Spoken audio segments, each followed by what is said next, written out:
que nous connaissons tous au nom du Covid-19, dont nous n'étions pas préparés, on se trouve aujourd'hui face à une pénurie de moyens permettant à limiter les dégâts et venir en aide aux personnes atteintes de manière urgente. Et c'est dans ces cadres-là, au lieu de partir encore sur un développement très poussé, si je peux le dire ainsi, raison pour laquelle j'ai décidé de prendre comme base ces ballons de réanimation et de les rendre automatiques, d'avoir un contrôle total sur les données d'entrée et de sortie, de telle sorte que les risques que pourraient avoir les patients soient minimisés. Donc, l'objectif du projet, c'est de proposer de manière efficace et simpliste un respirateur mécanique performant et accessible au corps soignant afin de participer à l'effort scientifico-technique de la lutte contre la pandémie Covid-19. Et les périmètres, les respirateurs mécaniques du club, parce que je fais partie du club robotique de l'École polytechnique méditerranéenne, est destiné au corps soignant, mais pas que. Il pourra être utilisé par toute personne ayant été initiée à son usage à un délai relativement court. Donc, il ne faudrait pas que ça soit trop compliqué à l'utilisation. De telle sorte qu'une personne peut même être chez lui, être soignée à la maison, sous la surveillance de médecins. Et le médecin pourra peut-être contrôler même à distance les constantes donc le volume, regarder la qualité d'air. Ça, ce sont des options qu'on pourrait ajouter. Mais sinon, à la maison, il pourrait avoir un soignant qui sera là en train d'assister, ou même les proches du malade.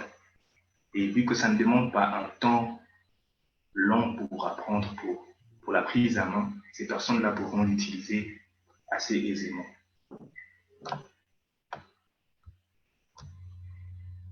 Donc, la description fonctionnelle du besoin, on aura besoin d'un filtre à air. Mais sachant que les ballons de réanimation, il contient déjà une valve unidirectionnelle.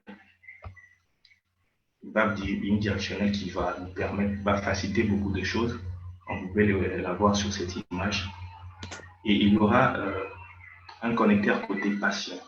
C'est là où le patient va recevoir la sortie d'air. Quand je parle d'entrée, l'entrée c'est au niveau de l'autre côté. Donc c'est là qu'il faudrait mettre un filtre à air. Mais c'est optionnel.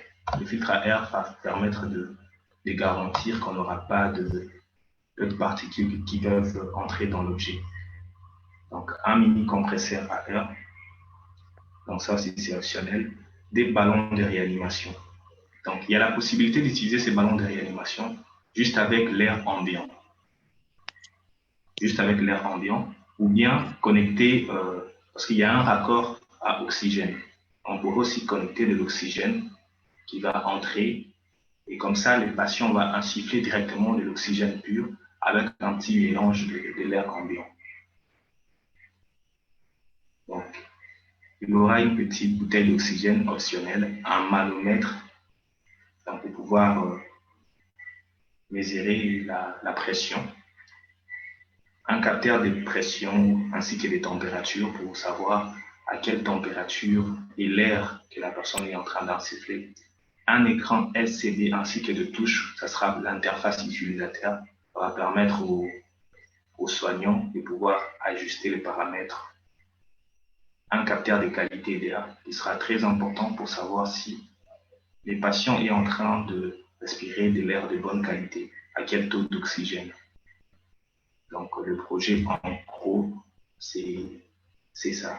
Donc, ça repose sur une base solide qui est les ballons de réanimation utilisés encore aujourd'hui par les ambulanciers. Et on va rendre ça automatique. Donc, c'est aussi simple que ça.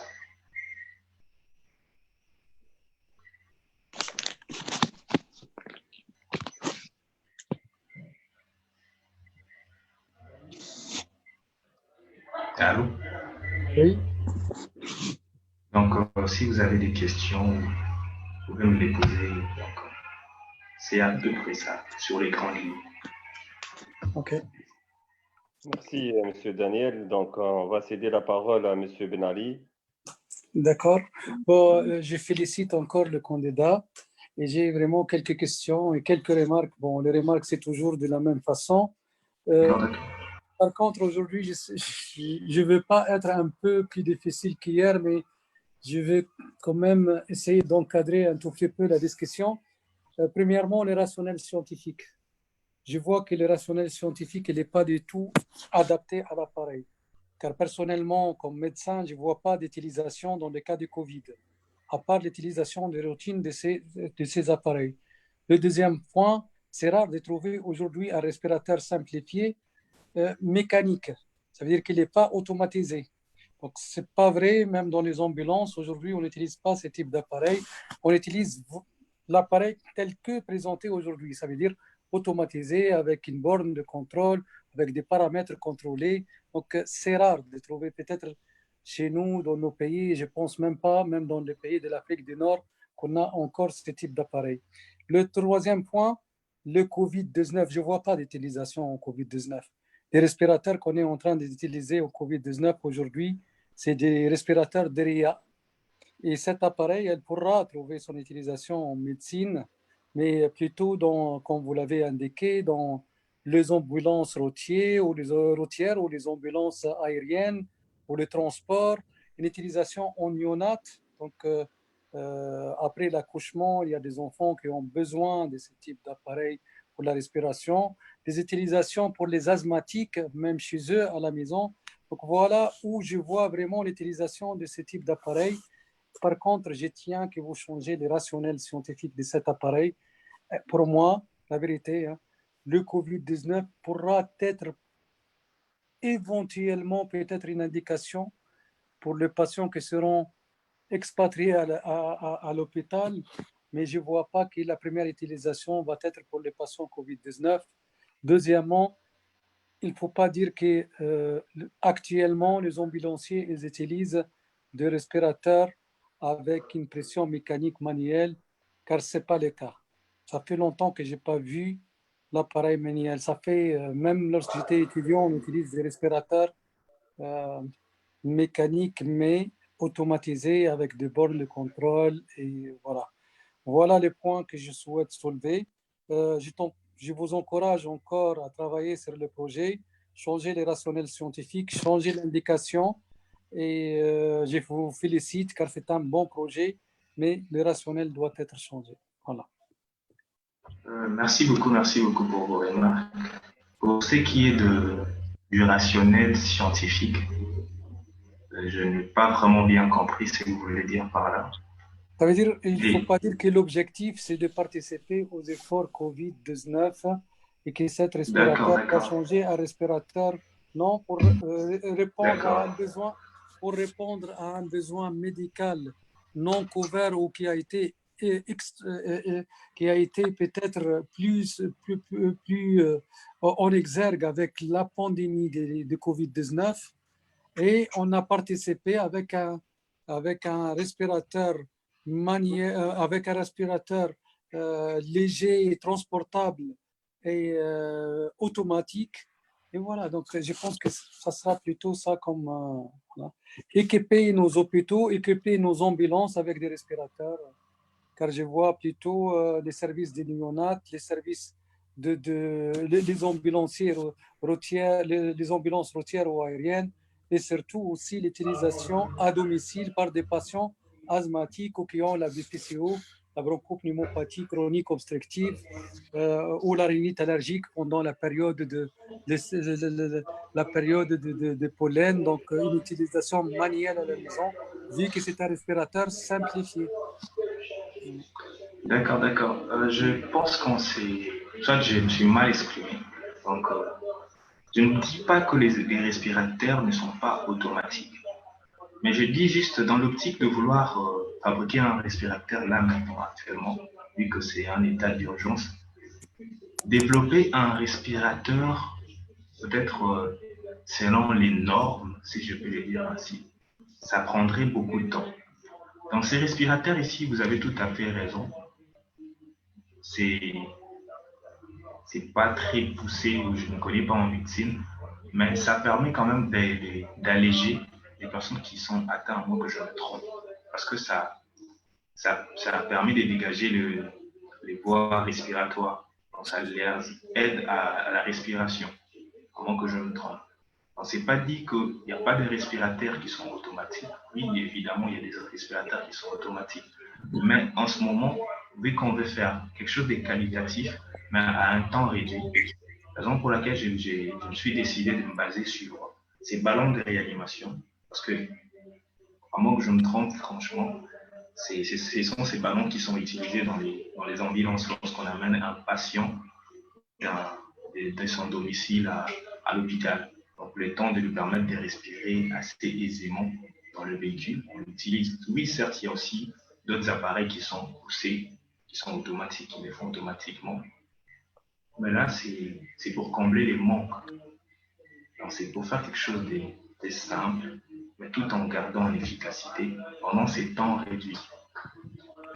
Je suis tout à fait d'accord sur le fait que c'est un appareil simplifié et qu'il ne faut pas chercher une homologation peut-être, mais pour l'utilisation médicale, il faut toujours peut-être être accompagné par un professionnel de santé pour vous indiquer oui, exactement.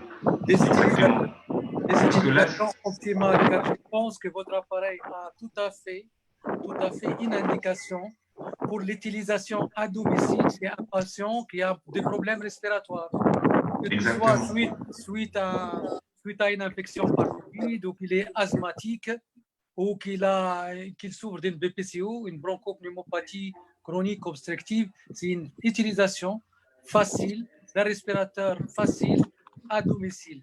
Ce respirateur pourra être utilisé même par un ambulancier dans les ambulances routières ou les ambulances aériennes. On a beaucoup ici en Europe des ambulances aériennes et on souhaite le voir même chez nous en Afrique. Donc, pourquoi pas?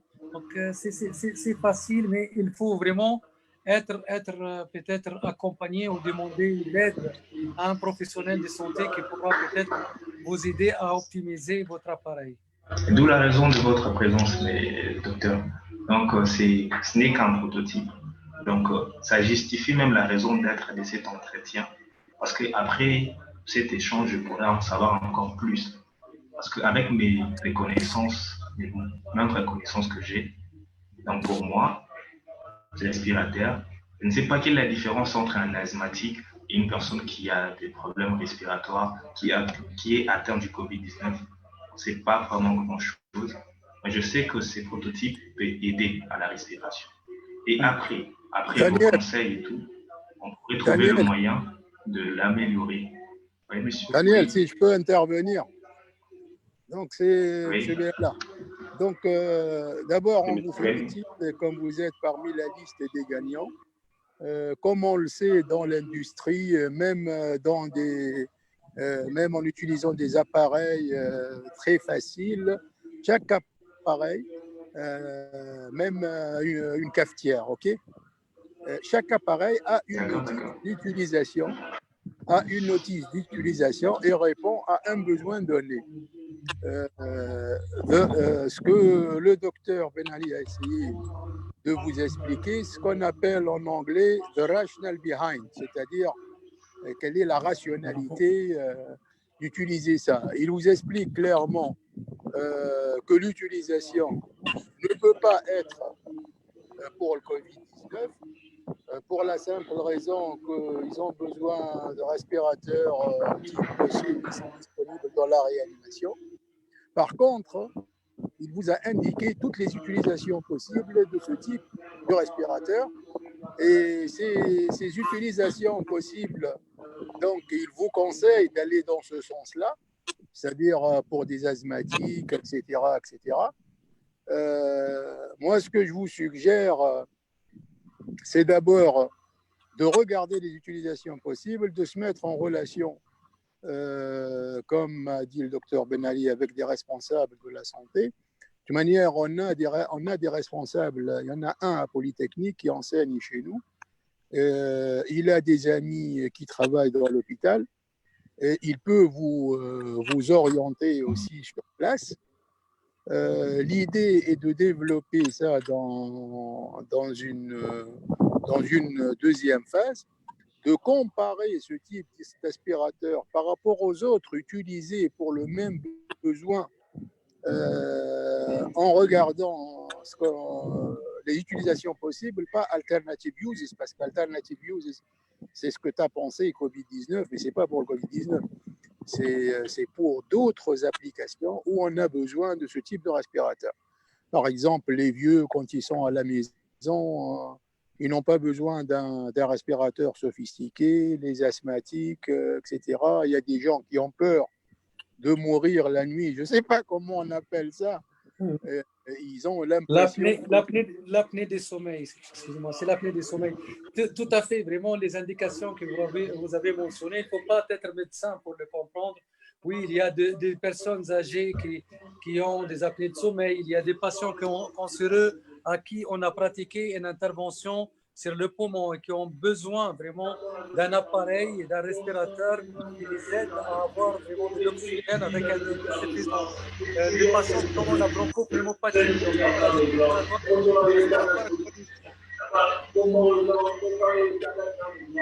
s'il vous plaît, pour les autres, désactivez vos micros, s'il vous plaît. Désactivez vos micros, oui. Continuez, docteur.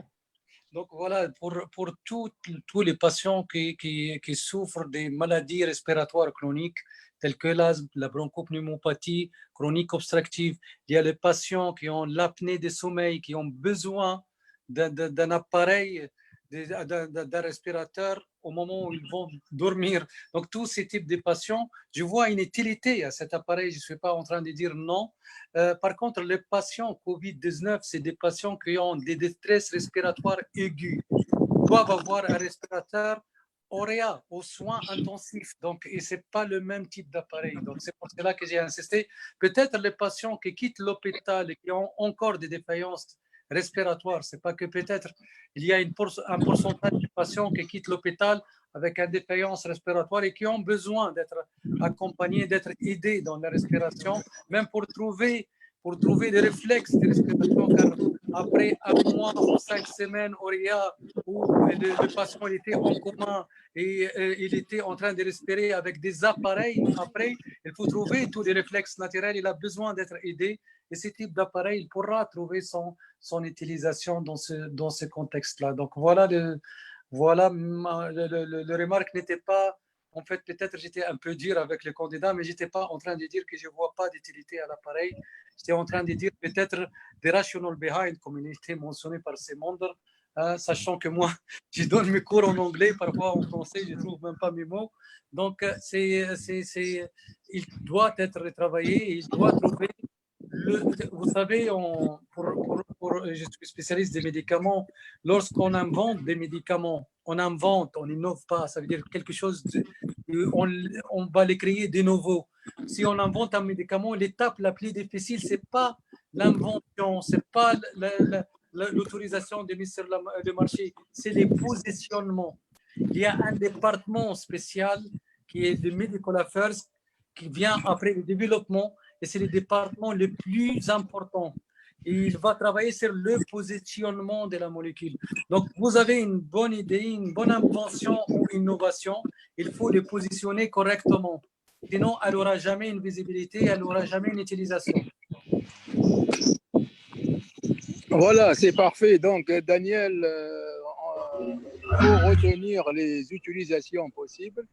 Donc, ce que le docteur est en train de vous conseiller, c'est de voir toutes les utilisations possibles de ce type d'appareil, de le comparer sur le marché par rapport à ce qui se fait ailleurs, de faire ensuite une analyse simple, classique, coût-bénéfice, c'est-à-dire ce type d'appareil, il peut ne pas être coûteux pour des utilisations données et peut-être il peut être généralisé parce que si on regarde en Afrique, je pense qu'il y a au moins 500 millions d'habitants et on regarde le nombre de vieux en Afrique et le nombre de personnes peut-être à revenus très très limités, malades, qui ont besoin d'un appareil simple pas compliqué parce qu'ils en ont besoin pour des années, pour la vie, ça peut être ce type d'appareil. Et donc, on vous conseille effectivement, comme vous êtes élève, je pense, vous êtes élève à Polytechnique, je vous conseille donc avec l'équipe existante, plus une aide du corps médical, parce qu'on a un enseignant, il relève du ministère de la Santé, et avec les conseils éventuels du docteur Ben Ali, donc on vous suggère aussi de développer tout ça, de faire une étude comparative, une analyse coût-bénéfice. Peut-on généraliser ce type d'appareil à des utilisations soft, hein? Utilisant le mot soft, c'est-à-dire en fait, quand tu veux tuer une mouche, Daniel, tu n'as pas besoin de l'artillerie lourde. Tu as besoin juste d'un papier ou d'un mouchoir. Hein. Donc, ce type d'appareil, ça correspond à ce type de maladie. Des maladies, comme le médecin l'a expliqué, soft. Pas des choses hard où on va le mettre en réanimation. D'accord, vous pouvez développer ça à Polytechnique avec l'encadrement et vous pouvez participer à la phase 2, challenge 2. Et donc, si vous n'avez pas d'autres questions, est-ce que quelqu'un a une question? Sinon, j'ai une question. Je comprends très bien la remarque du docteur et elle est la bienvenue, sa remarque. Sauf que j'aimerais bien savoir, parce que le docteur a dit que les personnes qui sont atteintes du Covid-19 ont besoin d'une assistance. Ils ont des problèmes de respiration aiguë. Ils vont avoir une sonde dans la bouche. C'est bien ça, avec les laryngoscopes et tout. Ces personnes-là ont besoin de ces types d'appareils-là, avec une sonde qu'on va mettre dans la bouche pour leur permettre de respirer directement dans les larynx. C'est un peu ça ma question. Oui, c'est exactement ça. Ces patients qui ont une détresse respiratoire aiguë, ils seront mis en coma artificiel. Ça veut dire on va faire une anesthésie générale au patient, on va mettre ces sondes-là jusqu'au poumon, coma artificiel, et après, c'est l'utilité de cet appareil qui va respirer à la place des patients, qui va donner de l'oxygène au corps à la place des patients. Donc voilà, c'est des patients qui seront c'est comme quelqu'un qui sera opéré. Donc anesthésie générale, qui descend jusqu'à les alvéoles, donc pour l'échange l'échange gazeux, donc oxygène, CO2, et ils seront aussi en coma artificiel pour tout ça. D'accord. D'accord, merci beaucoup, docteur. Je vous en prie. Si vous permettez, docteur, M. Mandar et M. Daniel, donc je tiens à vous rappeler que Daniel, c'est l'étudiant en deuxième année préparatoire et je pense que le participant est le plus jeune par rapport à tous les candidats. Donc, pour nous, l'école polytechnique méditerranéenne, c'est une fierté. Et reste à ajouter, vous voyez, M. Daniel, lorsqu'on échange, donc c'est un projet là où il y a des médecins avec nous, des experts, on pourra affiner l'idée. Donc, au lieu de diverger avec l'idée, on converge vers la bonne solution. Il faut rappeler aussi, donc j'ai désiré voir dans votre projet que vous avez commencé à acheter quelques composants électroniques, non? Et là, je tiens à rappeler aussi que M. Daniel, malgré qu'il est en deuxième année préparatoire, il a réalisé un bras manipulateur. Bravo. Comme ça, je peux que les féliciter et l'encourager encore plus. Il y a un début à tout. Je me rappelle de moi-même et je veux partager cette expérience avec lui pour qu'il, au départ, la première fois que j'ai commencé à parler d'un antibiotique que je souhaite, je ne sais pas quoi, j'étais en classe préparatoire de microbiologie en première année en disant, moi j'ai inventé un médicament, un antibiotique, car sur ma boîte de pétri, toutes les bactéries, elles étaient mortes. Et j'écris, voilà, et j'ai trouvé des gens qui m'ont encouragé. Donc, moi, je l'encourage vivement. Même mes remarques, c'était des remarques pour optimiser cet appareil pour quelqu'un qui est en deuxième année préparatoire. La vérité, je veux dire chapeau bas et félicitations. Merci beaucoup. Et je suis sûr que vous allez, pendant votre carrière, vous allez faire des choses qui seront de grande utilité. Merci Et beaucoup. on est là pour vous encadrer et vous aider. Merci beaucoup, docteur. Merci, docteur. On vous remercie encore une fois, M. Daniel. Donc, vous avez d'autres questions? Sinon, on va clôturer. Et à demain, Inch'Allah, pour le sixième donc, candidat. Samy, juste avant de clôturer, juste un mot pour Daniel. Donc, sa présentation aujourd'hui en présence du docteur Ben Ali lui a permis de rectifier le tir et de voir les utilisations potentielles et possibles. Donc, on lui suggère de viser ces utilisations et d'optimiser l'appareil et de faire une analyse coût-bénéfice en comparant ce que peut cet appareil accomplir par rapport à d'autres appareils similaires en Afrique et dans le monde. Et à partir de là, il peut faire un business plan et voir si, par exemple, en termes de coût-bénéfice, il sera gagnant, il fera mieux que l'existant. Et on est là à l'aider, à l'entourer, surtout qu'il est notre étudiant. Et bonne continuation et bonne chance à tous. Et puis à demain. Merci beaucoup. Merci. À demain. Et si vous me le permettez, j'aimerais aussi souligner un point pour la réalisation de tout ceci. Il nous faudrait faire des impressions 3D. Alors pour ça, il nous faudrait une imprimante 3D. Et pour ce qui est de rectifier le tir, encore pas, en fonction des précieux conseils qu'a pu me donner le docteur, je pense que je vais pouvoir faire des recherches dans les deux directions. Essayer de voir un peu les applications, comme il a conseillé le docteur, et aussi essayer de rectifier un peu le tir, de telle sorte que prochainement, peut-être pendant une autre entrevue avec le docteur, non seulement que ces modèles soient encore améliorés, de telle sorte à pouvoir répondre aux besoins actuels. Parce que c'est vraiment ça qui me tient à cœur. Mais surtout, je vous remercie beaucoup. Ok, parfait. De toute manière, pour l'imprimante 3D, on a une à EPM. Il semble que quelqu'un l'a mal manipulée et l'a fait tomber en panne. On